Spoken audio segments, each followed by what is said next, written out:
রেজাল্টে কি হলো তাই নিয়ে বলো। আরে সরকারি চাকরি পাচ্ছে না তো কি হয়েছে? তোমার বাবা একবার আমার সঙ্গে তোমার বিয়ে দিয়ে দেখো কি না, কিছু না কিছু করে নেবো ঠিক। তোমার বাপটাই ঢ্যাম না। এটা 7 বছর আগে স্কুলের টিচারের মেয়েকে পটিয়ে ইয়ে করার সময় মনে ছিল না? দেখো আমাদের সময় ফুরিয়ে এসেছে। সরকারি চাকরি পাওয়া যায় না দীপক। তাহলে যে আমাকেও পাওয়া যাবে, কি করবে? তোমার বাপটা ঢ্যামনা না হলে আজকে তুমি আমারই হতো।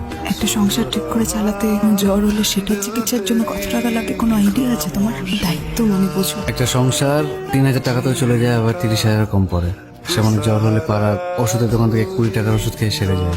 দায়িত্ব ওটা বুঝি বলে তোমাকে কোনোদিন বলতে তুমি নিজে চলো পালিয়ে বিয়ে করে। নিম্ন বিধবিত করে ছেলে তো ওই দায়িত্ব কর্তব্য সম্মান এগুলো খুব ছোট থেকে বুঝে ফেলতে হয়। কিন্তু মনে হয় আমি তোমায় বোঝাতে পারি না, সেজন্য তুমি আজকে